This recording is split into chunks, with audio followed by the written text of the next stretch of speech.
And welcome back to another episode of the LaVar Walker Daily Show podcast. Thank you guys for tuning in. I said, you know what? I'm just gonna play the my little intro and the overlay. Fuck it. Welcome back. Welcome back. We got 30 more minutes left in this day, and I could not go to sleep without talking to all of you. Before I get started, I'm going to be at the Baltimore Comedy Factory this weekend, August 18th to 20th. Make sure you get those tickets. You can click the link below, lavarwalker.com, or you can go to the Baltimore Comedy Factory site. Also, I'm going to be in Memphis at Chuckles Comedy House. That'll be next weekend. I'll be there from the 24th to the 27th. But I just wanted to get on here, get it in, man. Today I had to go to my rental property. We A leak was discovered in the ceiling along with some mold.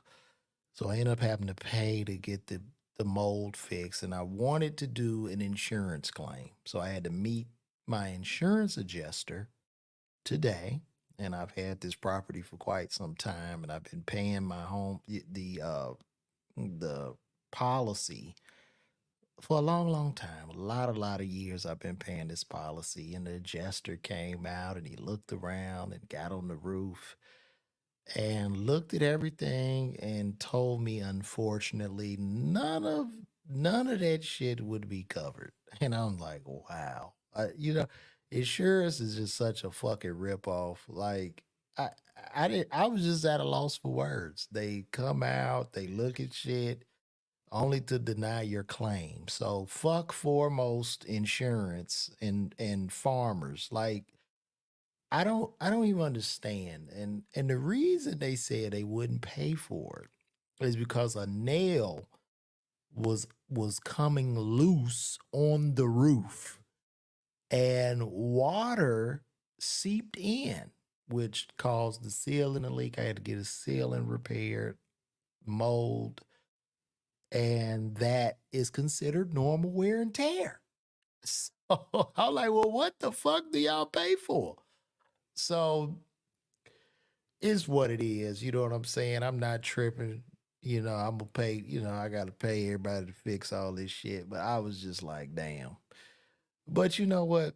I've had that property for quite some time and it's been way, way worse. The first time when I first bought the property, this is just rental property stories. So when I first bought that property, uh, somebody had stolen the HVAC unit because this was in the hood. The area is coming up now. It's kind of getting gentrified. Somebody, man, I'm gonna tell y'all the nightmare of this property. When I first bought the property, somebody stole my HVAC unit. That was number one. So cool. I had the HVAC unit replaced. I had it replaced, and guess what happened? Somebody stole that one too. Then I got another one, put it in a cage.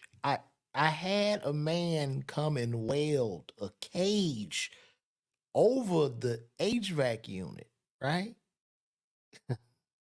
You're not gonna believe this shit. They picked all the guts from the inside of that unit. They just picked the guts out of it. They like literally took all the copper and shit out.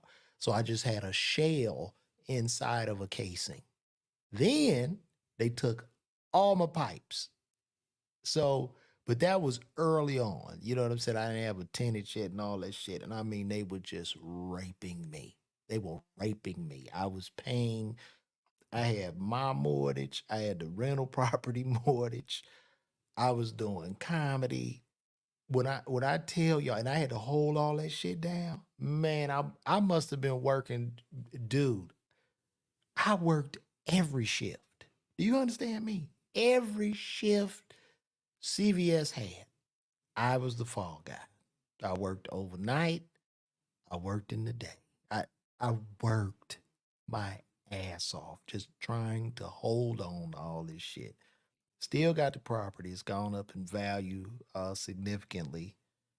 And even though I'm taking a loss on the rent, I'm losing. I've been bleeding on this property since I've had it. But I got great tenants that I care about, older couple, and rent is low. I keep it low because I just don't want to see my people, just elderly black folks out or without. So I'm gonna do my damnedest to keep hustling and you know keep doing what I got to do to keep me in. And plus, I'm blessed.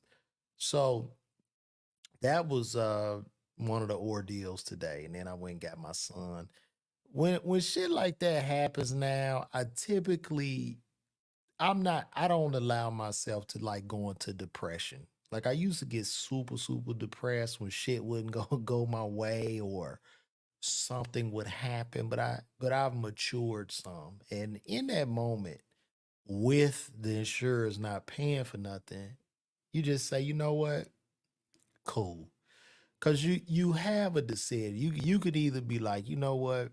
I'm gonna be sad about this shit and go bitch and complain to somebody who will be happy to see me bitch and complain because as humans, that's one thing humans like. People like to hear your ass whining. They love that shit. That brings nothing brings people more closer together than fucking complaining. They love it.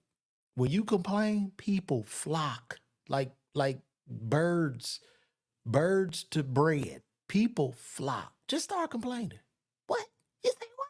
Ah, you don't say. Yeah, and I was thinking the same thing. And they just come around you like they really fucking care, but they don't. And everybody in that position is trauma bonding at that time.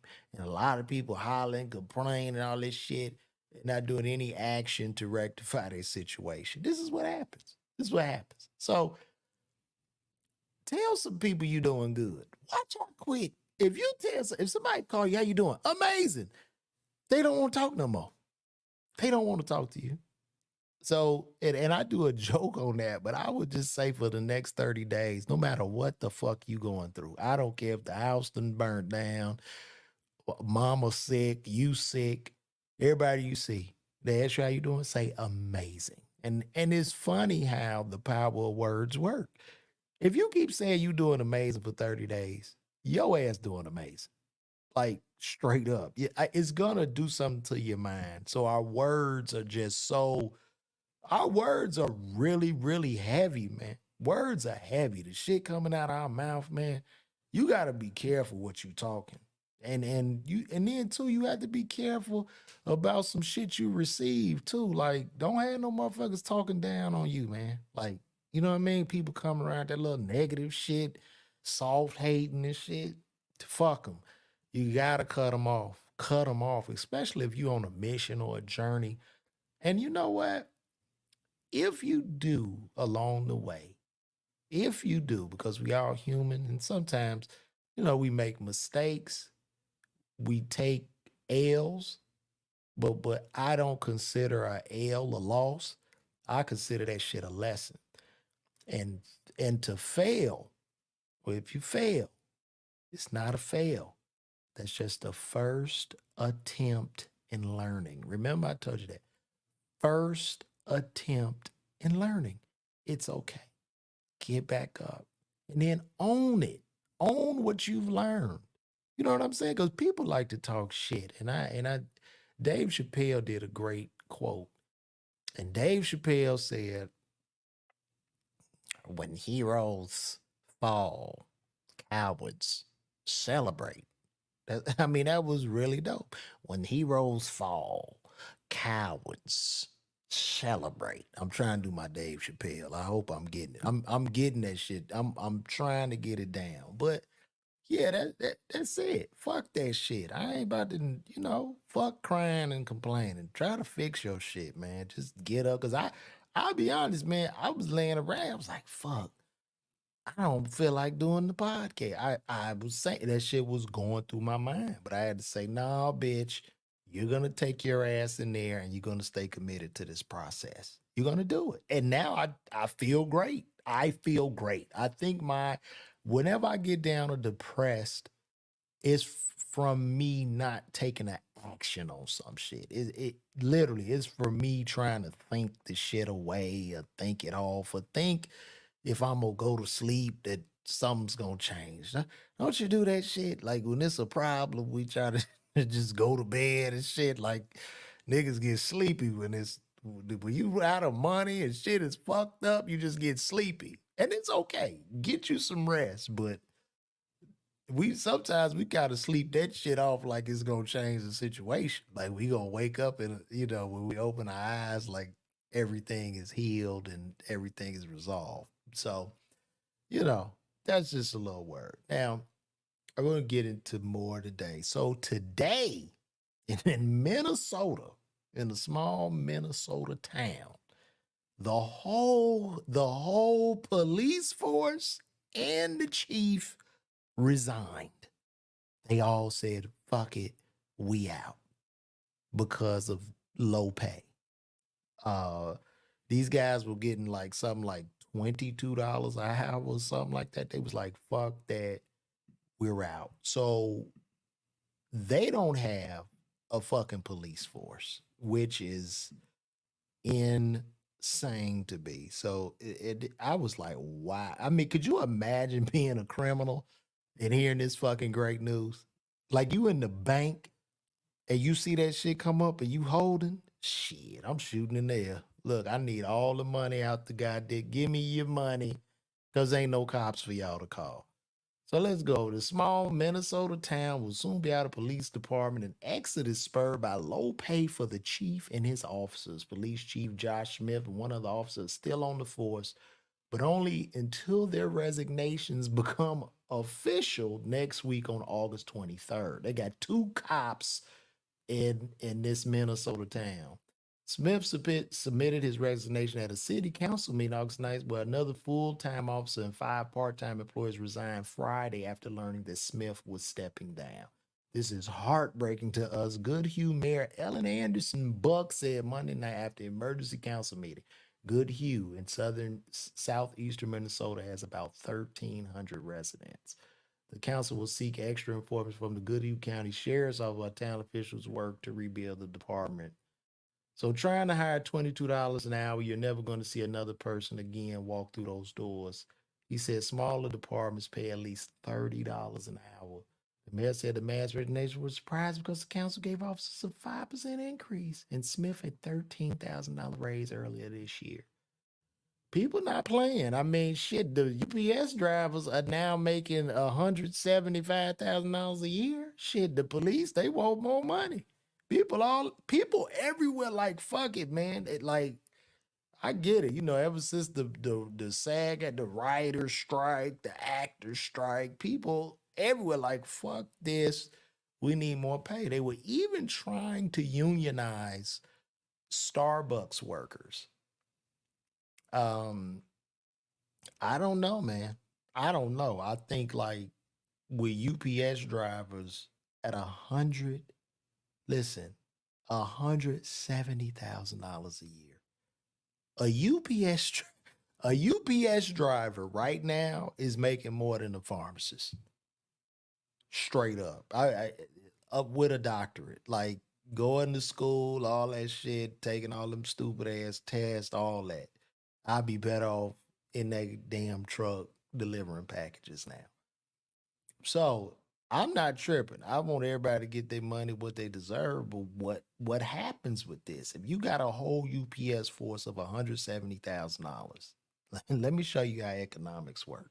So UPS has to raise all of their shipping costs. When they raise those shipping costs, guess what happens? All of your goods go up. You see what I'm saying? All of your goods, because the shipping for those goods will go up in price. Every fucking thing goes up. And that could definitely trigger uh more inflation. You get what I'm saying? So, but I'm guessing this is what UPS gonna do because this is for full-time drivers. They're not gonna hire no more full-time drivers. They're gonna work the shit out of the ones they got. run their ass off, and every other driver they hire can work no more than what will be considered 1 hour less than full time, being that 39 hours a week or 35 hours. And if they go over on the clock, their ass gonna get rolled up. This is how corporate America does. Corporate America and businesses, big businesses, you're not gonna necessarily beat the house. They're gonna play the game. They're gonna move those goalposts, and this is America. So uh, I don't blame the cops.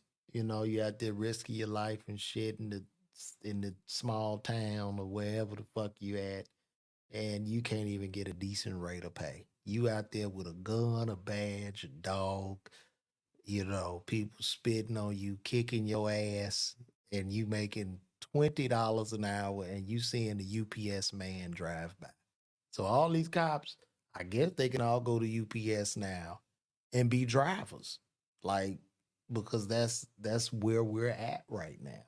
Also, I saw this thing on Instagram, and I did a little Instagram video on it. I do a lot on Facebook, but I do Instagram too. So I saw this Instagram uh meme. It's not a meme, it's an actual story. I'm gonna have to pull that up for y'all too. But in it, a wife who was dying, she was dying, she was on her deathbed. A dying wife asked her husband if she could have sex with her ex-boyfriend one last time right before she kicks the bucket. And I know that had to be somewhat of a very, very awkward conversation. Like as she's laying there, I don't know. What are we talking about? As she's laying there and her heart is barely working and her kidneys are improperly functioning and her liver is dying out. She's laying in there on that gurney in an hospital bed thinking about dick, another nigga's dick. So for me, shit, I would have said, sure, babe, as I began to unplug the life support machine. Because what is this? And just the horror of this man to look his dying for his dying wife to look him in the eyes. I mean, you could see this in the movie. You could think about this shit as a movie. You could think about like the music playing, the sad music, and he's looking his dying wife in the eye, and she looks and goes, "Honey, honey." He's like, "Yes, dear. What is it, honey? I'm dying. I don't have much time. I know you don't, dear. Whatever it is you want, I'm here. I'm here for you. I'm here for you. Oh, honey, if you,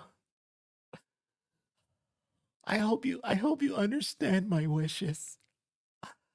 But I would love to fuck John one last time, my ex." And you know, in the white world, they both, all right, honey, I'm gonna do it. I'm gonna do it. I'm gonna do it for you. Okay, I'm gonna let you fuck John one more time. You're gonna come in. And it had to be awkward when John came over because now, you have to convince John to fuck this sick ass, your sick wife, uh, that's dying on this hospital bed. You have to somehow get John on the phone, and you have to let John know what's going on.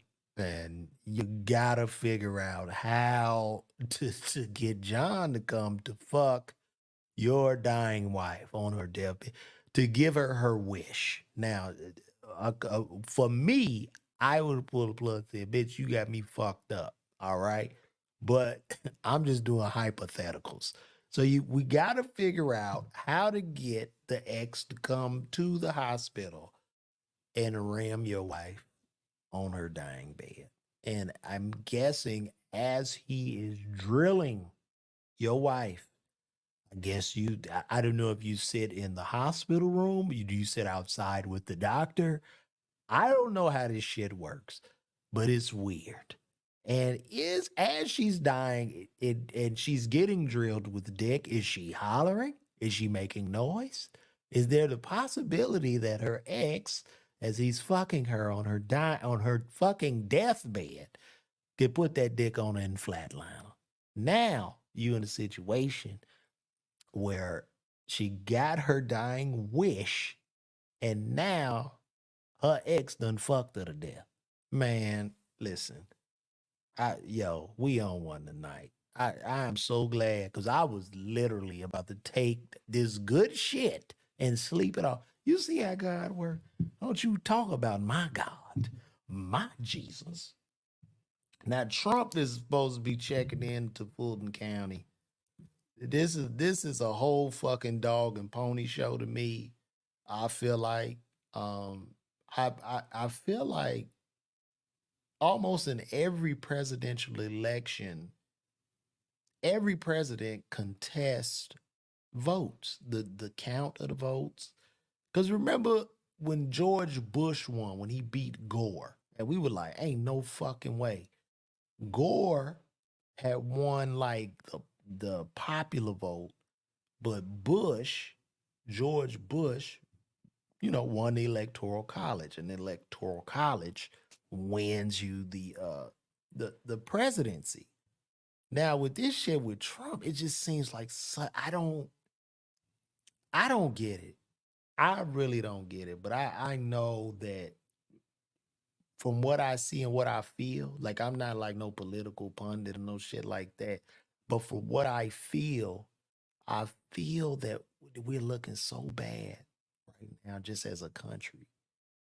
Um, and this motherfucker celebrate, yeah, Trump about to be out there on Rice Street, out there with Young Thug and them. Like, bitch, are you stupid? I don't even think people understand the security risk, the threats, and all the shit they would have to do. If Trump goes to jail, he goes to jail with Secret Service around the clock.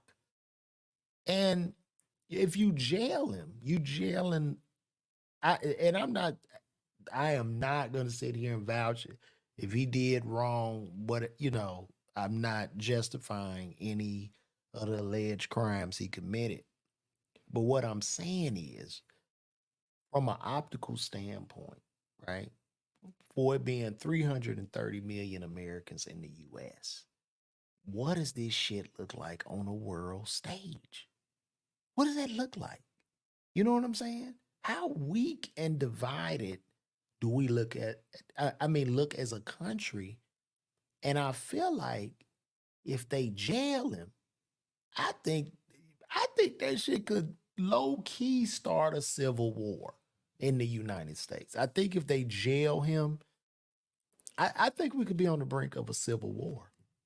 And that's a totally divided nation. You talking about destruction, all kind of shit. And I think what could possibly end up rising out of the ashes if we would have like some type of civil war would be a fucking dictator, man. It'll be a dictator. We'll go from freedom to a dictatorship. Because sometimes I feel like I know this shit sound crazy, but I be like, man, is some of our freedoms fucking us up? Like, cause it's just so much arguing.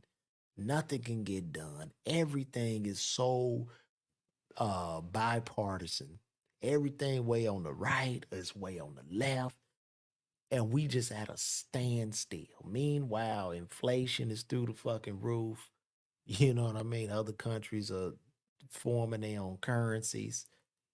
And we are just it's looking bad.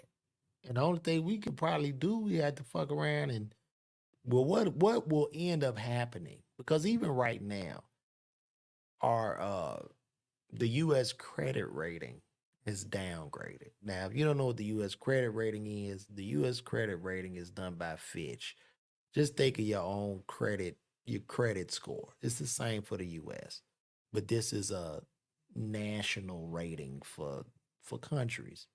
So we went from a triple A to a double A. Okay.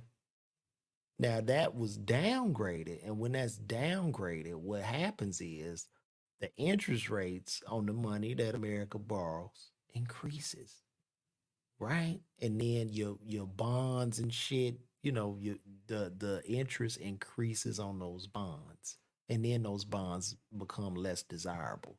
So now we don't have the money. We got to keep going through inflation, inflation, inflation.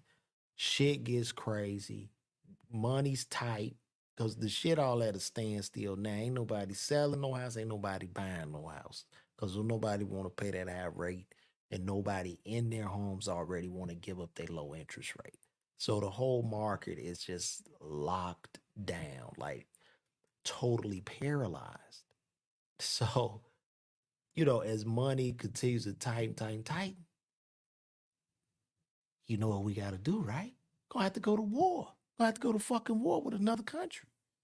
Straight up. Gonna have to go and pillage and take and not pay people back. Because our deficit right now, America is in a $30 trillion deficit. 30 trillion. And we bring in about $4 trillion a year in income tax. Like that is fucking crazy. And that $30 trillion we never pay back. We only pay the interest of the 30 trillion.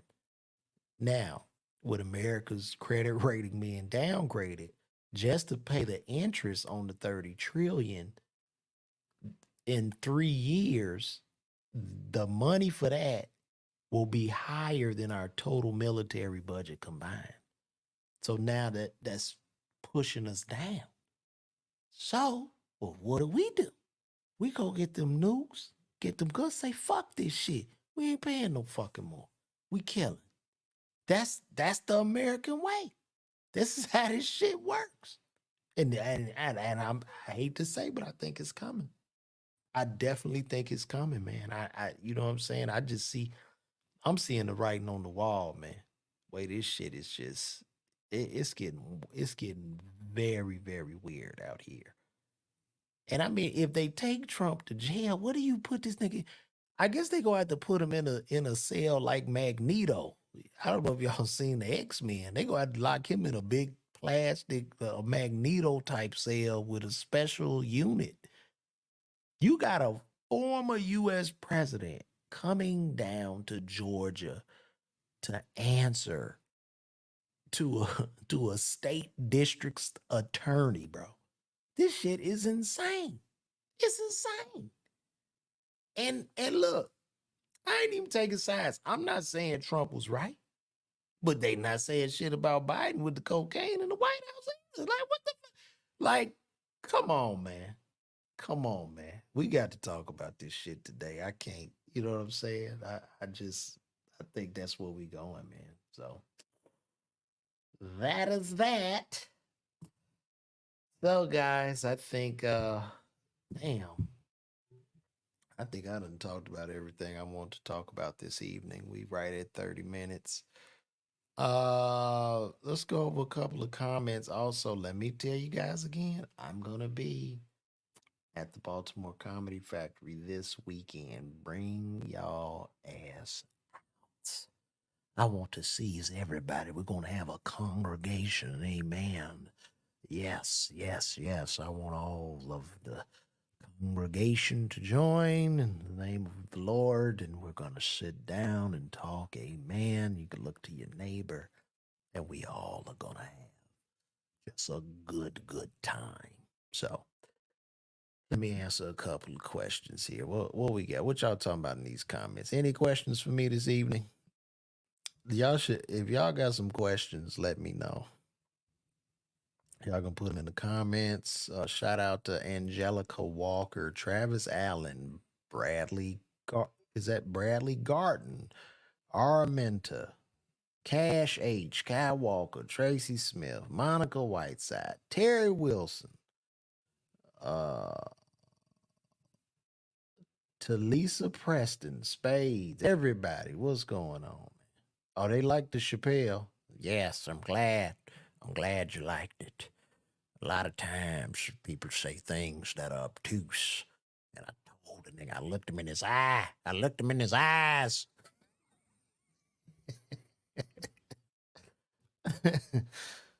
Yeah, man.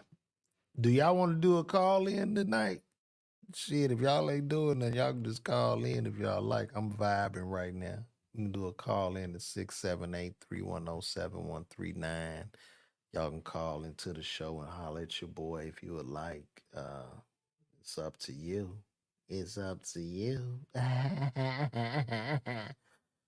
Why motherfuckers do that laugh? What is it about a laugh? A laugh could be a good thing, and a laugh could be an evil thing. Isn't that's the most interesting shit about a laugh. A laugh ain't just a laugh, nigga. You know what I'm saying? A laugh can kick off a fight times. Like you gotta watch a laugh. Laughs are interesting. That's a interesting verbal way to, you know, communicate with somebody. The number is floating across the screen, G, is 678-310-7139. Guys, if you want to call in, is ticking across the screen. So come on, call in. Call in. I got to see Bun B. Bun B. I didn't know Bun B talked like Al Roker. Well, Bun B, let me tell you something. I'm happy for that brother, man. That brother grew up. Brother got the damn burger shop, but shit, he know how to code switch like a motherfucker, boy. That nigga's like, yeah, we got the Bun Burger. That's right. It's another whopping wonderful day in New York. And the Bun Burger is going to be one of the greatest burgers you'll ever have. Man, so y'all ain't gonna call in, huh? Oh, we got a caller. We got us a call. Hold on one second. Wait a minute, hold on so I can put you on to the thing, all right? To accept, press 1. To send a voicemail, press 2. Wait a minute. Hello? Hello? Hi. Wait, hold on one second. I gotta hook you into this Bluetooth. Hold on. Give me one. It's about to hook up right now. I didn't have it hooked up. Hello? No Hello? problem. There you go. How you doing? Hey, welcome to the LaVar Walker Podcast Show. Thank you for calling in. What's your name? My name is Stephanie. How are you today? How you doing, Stephanie? Thank you so much for calling in. And Stephanie, what part of the world are you calling from? I'm in hot ass Dallas, Texas. That shit is a fucking inferno, man. Okay, Yeah, I don't go out. I think in July I had to headline the Arlington Improv. Listen, I walked out of my hotel room to go to my rental car. Oven, man. I went to the mall out there, right? I parked my car in the lot, went in the mall to get some. I'm coming out of the mall, forgot where I parked. Okay, it was about 230 degrees. The devil held my hand and walked me through the parking lot. Ridiculous, man. But listen, what's happening with you? What's going on? Yeah, that's nothing. Just winding down for the night. I did want to comment on your on the topic about the credit rating and stuff like that. I noticed one thing that's also like dying, which is the schools and how many teachers are quitting. Mm-hmm. Now, I'm not a mom yet, but it's concerning for me how many teachers are quitting their jobs. Like, damn, when I have my own kids, are there going to be any teachers left? Like, it's kind of a trickle down effect with everything going on. Wages are low, everyone's quitting. Yes. It's wild. Yes, and when I think about the teachers quitting, can you blame them though? Can you blame them? No, these kids are bad as shit. These kids are horrible. Bad. I mean, I don't blame them because it gets to a point with a job, like a job that provides safety and stuff like that. But it gets to a point, especially now, I think like after COVID, because I think what COVID did was make people realize the preciousness of their time and being with family and having less mental stress. But like it gets to a point sometimes they put your ass in a boiler, man. They just put so much pressure on these employees that have to deal with people and public spaces and shit like that. People just say fuck it. Some people would rather be homeless. They like, man, fuck this shit. I'm not doing it no more. I'm done. You know, and that's a good way to go. Not real shit. That's a good way to go because you're Real gonna shit. Like I die have anyway. Hmm. yeah, I have a friend. She was a substitute math teacher. She said, "Fuck that shit," and went to work for Amazon. That's how bad it is. I don't blame her. I don't blame her. You know, when I was working as a pharmacist, um, working at CVS on a retail level, that shit is horrific, man. It's horrific. The pressures they put on pharmacists and dealing with the public, and you got to give 200 flu shots and shit and ring people up for fucking trash bags and then go answer the phone and I ain't even talked about dispensing and verifying medications, man. So it's terrible. It's terrible. And these companies and these teachers, they need to come up with an empathy department to really understand like you dealing with human beings. You know what I'm saying? Like Yeah, it's yeah, fucked up. and it makes me wonder. It makes me wonder what the whole pharmacy thing is. I followed your comedy for a while, Yeah. and I actually started to notice when I would go pick up my medicine, I would notice how stressed the pharmacist would look because they have to go to the drive-through, then go to the front counter, and then they have to go count pills, put in the little containers. So Yeah. it's making me wonder, like, is this a functional Mm. service? Like, I know a lot of services are going online now. There's like an online pharmacy now. Do you ever think that one day it's just going to be obsolete, like pharmacies, and then people Well, would have to get their medicines online and just have it mailed? well, I think the only thing that's kind of holding like retail pharmacy up with the stores and shit on every corner is just bureaucracy. You know what I mean? Because you got to get a lot of regulations to open the pharmacy. Mm, And the monies that the pharmacies have to pay for those licenses and those regulations, if you don't have them there, that wipes out jobs. So they kind of keep it very, very intricate just in the whole healthcare system.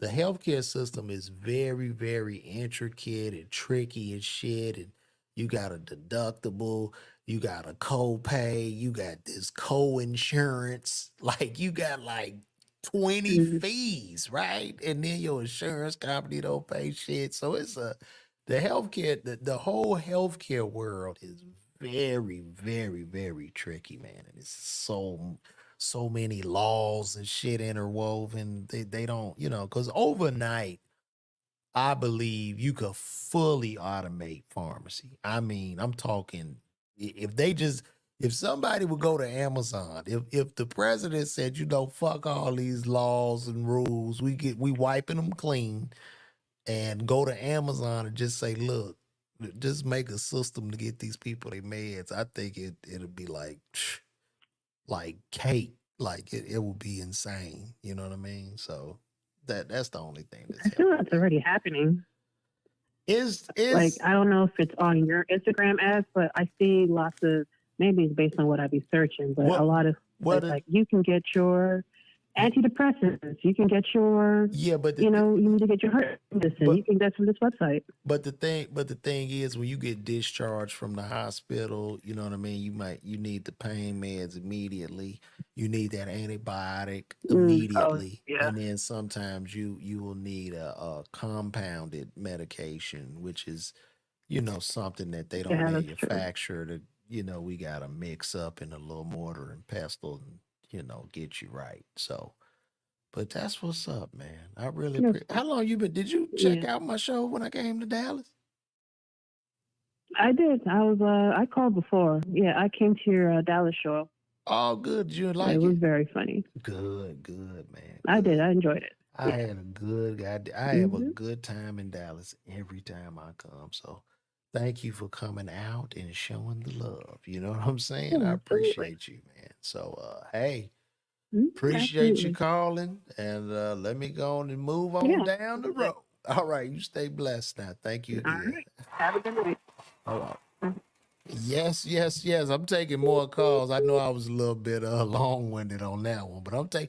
You know what I was thinking? Since I could do these calls and shit, we gonna start doing some prank calls. If y'all, if y'all want to send me some numbers and just give me a little information on some people, fuck it. Let's have fun. I'll just start prank calling your family members or whatever, and we could do it right here on the live. It'll be that shit'll be lit. So let me know, like real talk. You know what I'm saying? If anybody else want to call in, man, 678-310-7139. I feel like a real fucking radio DJ right now. I'm your magic man coming in 1079, all the smooth jams. Thank you guys for tuning in. It's gonna be a great winning weekend. Gonna take you home with a little bit of Erica Baidu. I know Beyonce's in town putting it down, but here at the magic hour. What the fuck was the magic? It is the magic hour. You want magic? What the fuck is the magic hour, nigga? Old late night magic man ass nigga. The magic man. What the fuck? Why they still gotta use that fucking voice too? The magic man. Hey, how you doing? It's me again. Fuck out of here. This has been a great. This has been one of my best shows, man. I mean, so now I think we at episode like fucking 20, because you know I've been doing them shits every day, Monday through Friday. But I am so glad I stayed committed to this because I feel better. Right? I was sitting up, getting down, but now I feel so much better now. So well, guys, I done gave y'all 44. I done gave y'all a 44 minute 44 minutes. See y'all there? Hey, let me tell y'all something here. You hear me? See, there was a time I was homely. Let me quit. Ah, oh shit. Oh my goodness. Yeah, we gonna be back tomorrow, Don Dada. Shout out to Don Dada, man. That shit. Thank you, man, for tuning in. He over there on you. He over there in the YouTube world. Don goddamn Dada. Oh, another thing I wanted to talk about too, man. This pot. So I don't know if y'all saw this earlier this week, but Drake did this podcast with this little white girl. Okay. Drake did this podcast with this little white girl. He was in the bed with her doing the podcast, and then the little white girl did a podcast with Lil Yachty. Okay. Lil Yachty says today, the rapper Lil Yachty, he says today, talk about the little white girl, another white person has infiltrated hip hop. This is what I want to say, right? Like, bro, y'all don't even do the Drake and Yachty. They don't even do black platforms, nigga. Nobody, that white girl didn't hold no gun to either one of you niggas' heads and make y'all go sit on her fucking podcast. Stop that shit, man. Stop it. The fuck?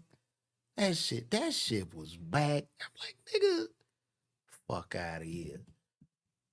Nigga talking about that in the white. Nigga, please. Let me see. I think I can find it.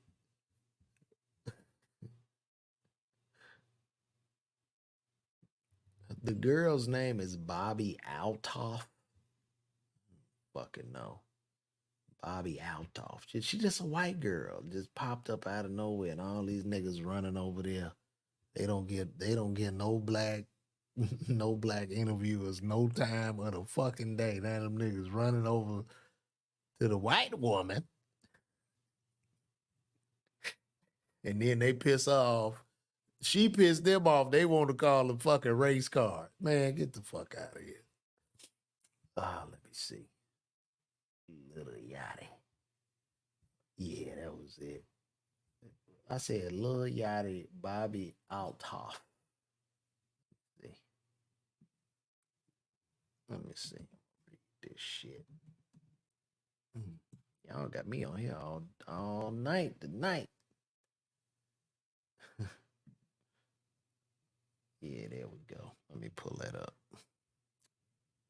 Let me pull it up. Come on. There we go. There it is.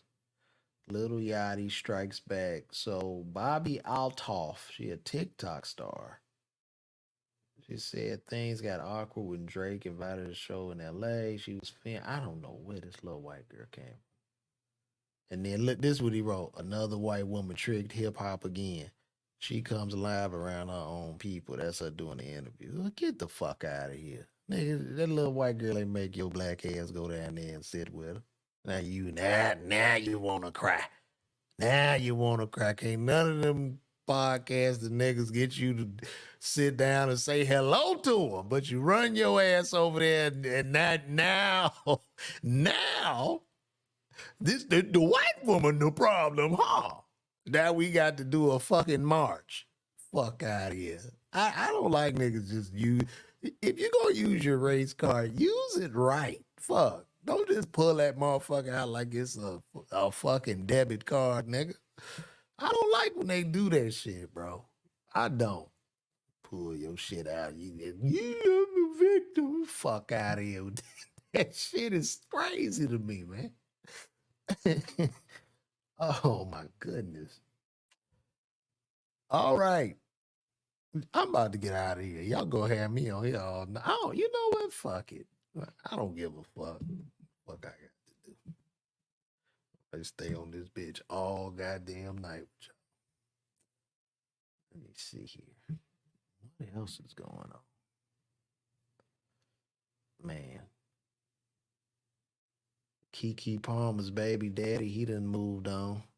He gone. Let's look at media takeout together.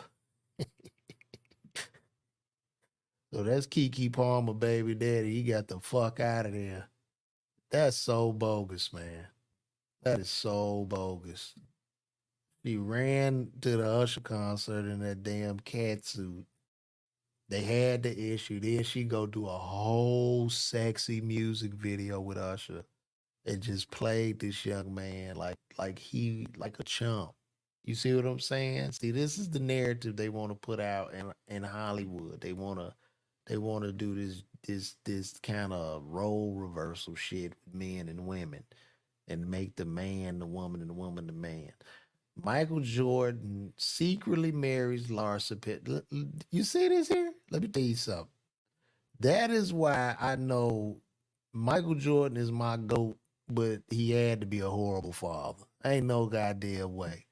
This nigga, what kind of simp ass shit is this, man? A 30-something-year-old millionaire, young man with a full beard, marrying a 50-year-old bitch with 6 kids. What is this?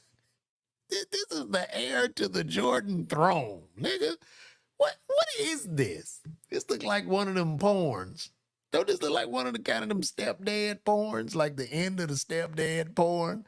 The dude end up marrying his stepmom. Like, bro, what? Like, bro, you is delusional, bro. Ugh, this is just terrible.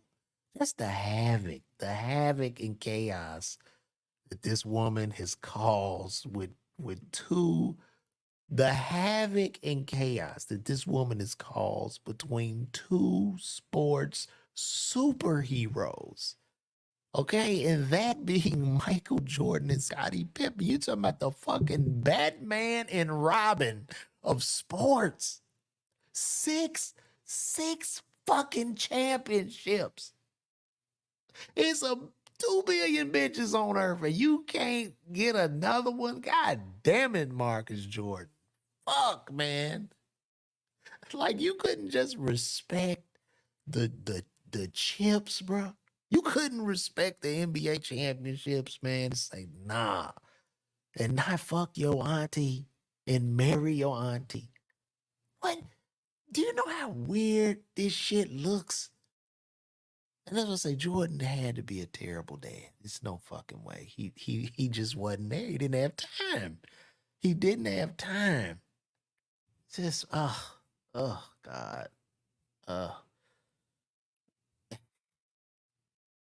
did I go too far? The nigga's in his 30s and she in her 50s, okay? She had when she was there when the Bulls won the 96 championship. She was there with Scotty's children. And Marcus was a child. Shit, that shit is terrible. And Jordan, a petty nigga, for letting this shit happen. Nigga, you should have shut that shit. Mike should have shut that shit down. But see, Mike petty, he wanted that get back and shit. But that's sad, man. That is sad. And Scotty is so hurt. Scotty breaking down, man. Just, it's so sad. This woman done fucked. Let me tell y'all something. This woman has fucked. Her son is in the NBA. Pippen Jr. Okay? She's fucked her child's teammates. Okay? That's just fucking ridiculous. Like, she need to go to jail. She needs to fucking go to jail. Like, what the fuck, man? Like, how do you do that? Oh. And then they all like, why do all them hoes like this? They all talk the same. They all talk like their lip is like this. And I was just like, I mean, when I first met Marcus, you know, we were friends, and we didn't even know like what was really going on. And then I ended up with Marcus's cock in my mouth, and we were fucking on the floor. Like, that is how they talk. That's literally. Oh my goodness. This has been a doozy tonight, goddammit, I tell you. So I got to go now. Y'all keeping me on here. And I got to go. And that dog little don't move. And I just oh God. Look, they lip don't move. They face don't fucking move. They could hear shootings, everything. Face stay saying, and so I hit my orchid. Uh-oh. They're shooting. Yeah. They're shooting.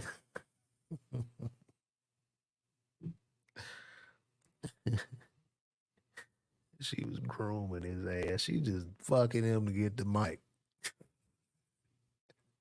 Oh my God, Michael, no, we can't do this. I don't want to hurt Marcus. Michael, please. Michael, no, Marcus, what if he hears this? Oh, she did. She did. She needs to be jailed. Ugh.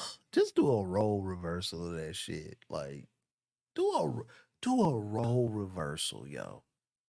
Okay? Like that would be let's do a role reversal on this situation and see what this looks like. So that would be like Mike, that would be like a grown ass man messing with Mike's daughter. You know what I'm saying? Like, Unknown caller. hold on, we got another caller coming in. Hold on one second. Hold on. Okay. Hello and welcome to the LaVar Walker Show podcast. What's happening? What's going on, LaVar? What's going on, brother? I appreciate you having me on, man. Thank you. Who it is, brother? Name's Russell. I'm from Atlanta, Georgia. Oh, my brother. Y'all give it up to our brother Russell. Are you from Atlanta, bro? Yes, sir. Yes, sir. Yes, Oh, sir. Southwest Atlanta. oh, that's what's up, brother. Well, welcome to the show, man. I appreciate you calling in, bro. What's going on?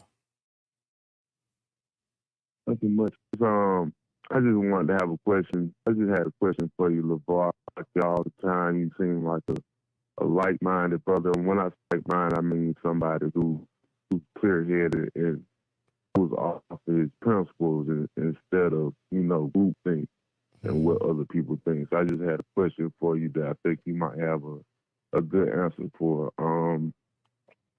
Why do you think young people today go with groupthink instead of going off, core principles, things we're raised off of, things that we grew up being taught instead of, and, as we grow up, we veer from that kind of, education of being raised off core principles and go into this kind of situation where we go off of the intentions of other people instead of the intentions that we grew up being raised off of. And when I say that, I mean like just growing up and some people grow up in the church, some people grow up with both parents in the household, or just one parent has the background of a hard working mentality, getting things by tying up their bootstraps and going to get it every day.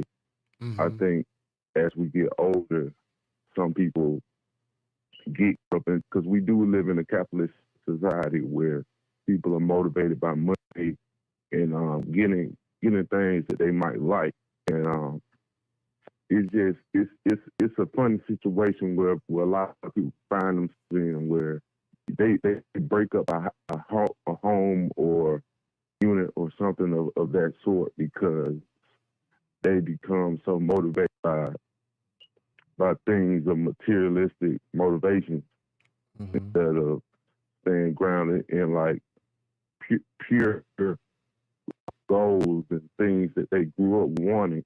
You get what I'm saying? Like, what I'm trying to get down to is why do people make how people make those kind of decisions knowing how they were raised, and how does our community get back to that kind of foundation? What be a thing of we become more community oriented, where you start by one neighborhood and then one neighborhood turns into and then the city turns into a nation, or is it a thing of? Go ahead. I'm sorry. Oh, I was gonna say, I believe it's not a thing of race. I think this is just more a thing of the nation now, because we're in such a overly censored environment, like digitally, and our lives are Right. being controlled digitally. And what's happening is you have a very, very progressive, far left kind of group that of maybe 1,000 people that are at these tech companies and at these big platforms, controlling and disseminating information for billions of people. So I think it is us as a society at large. So, we grew up in that era of, sticks and stones may break my bones, but words will never hurt me. And now, I mean, it's just so sensitive. And I think like society sways. I think in society we sway from the right and then to the left.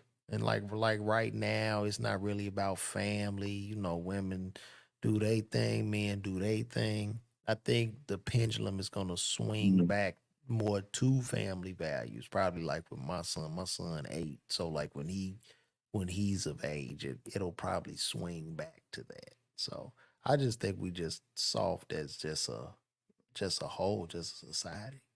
Because if you Right. don't like uh march with the mob, you know what I'm saying? Like you get attacked.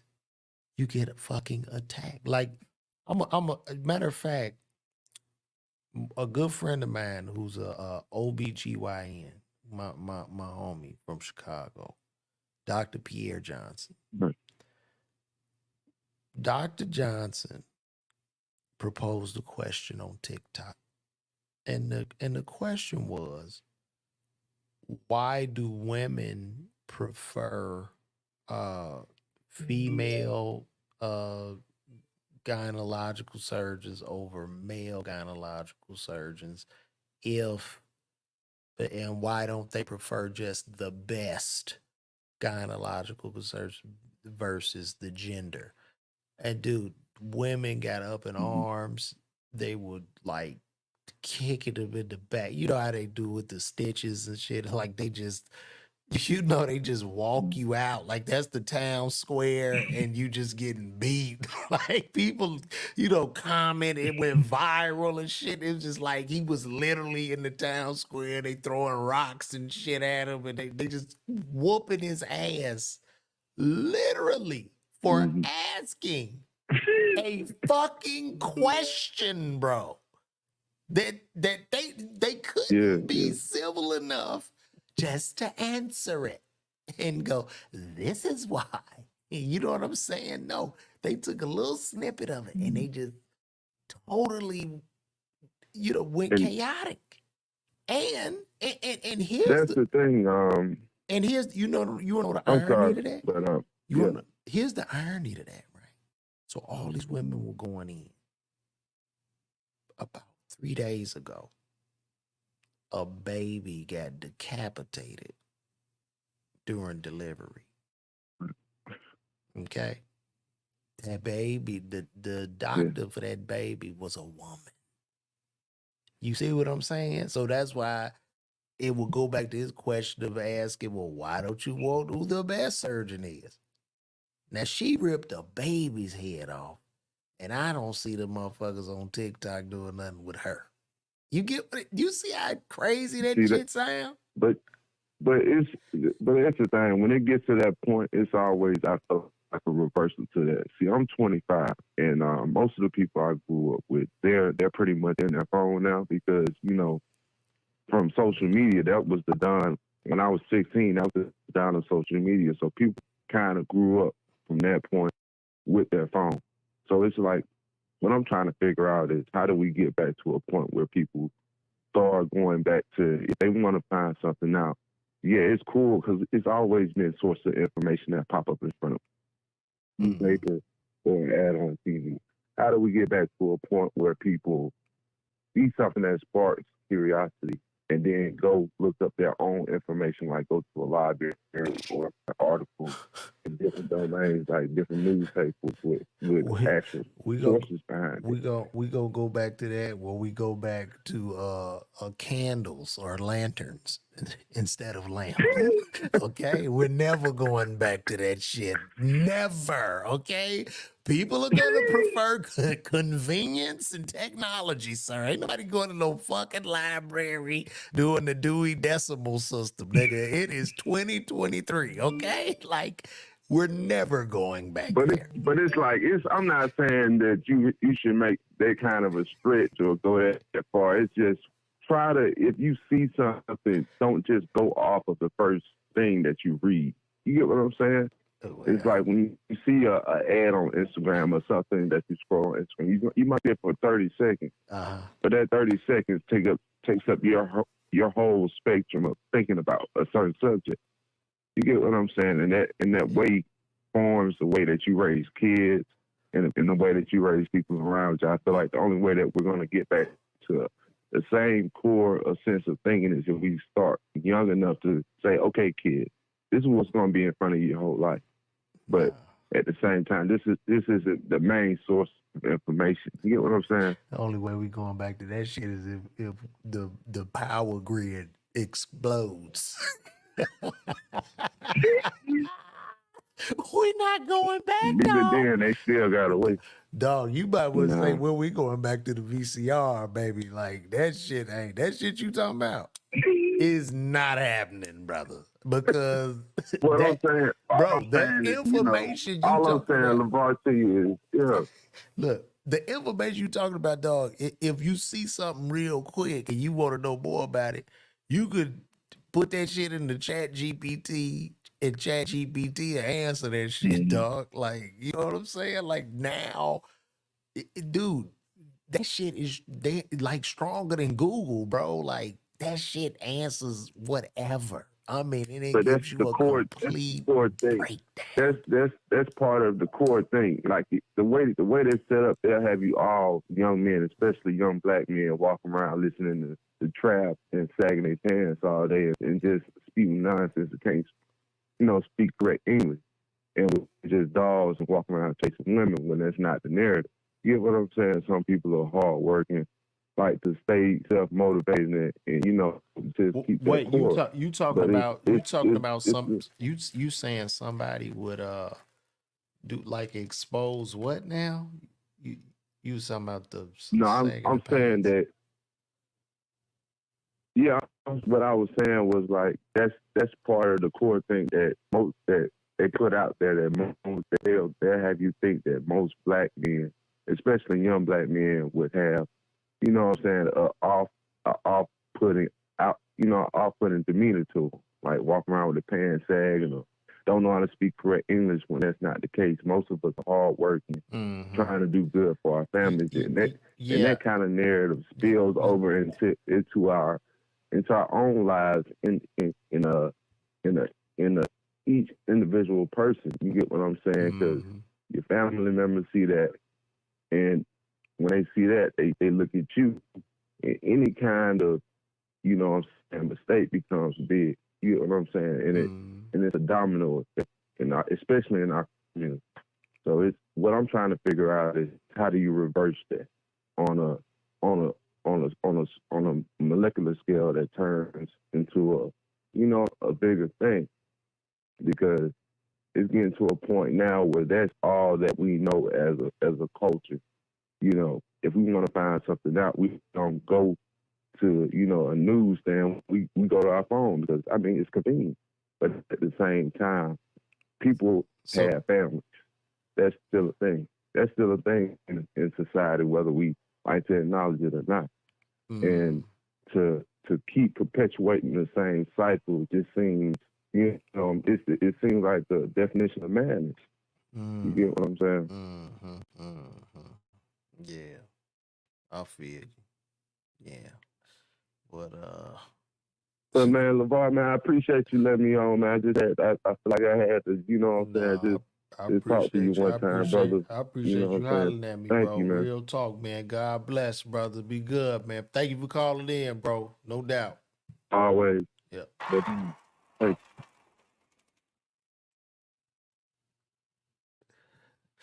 God damn, boy, I was getting a little sleepy talking to that motherfucker. That nigga, man, that nigga was talking. I was like, what? But nah, I appreciate you calling in, bro. Straight up, straight up. Well, guys, I think it's time to wrap this up. Listen, my name is LaVar Walker. This has been another episode of the LaVar Walker Daily Show podcast. I want to thank you guys for tuning in, and I'm out. Peace.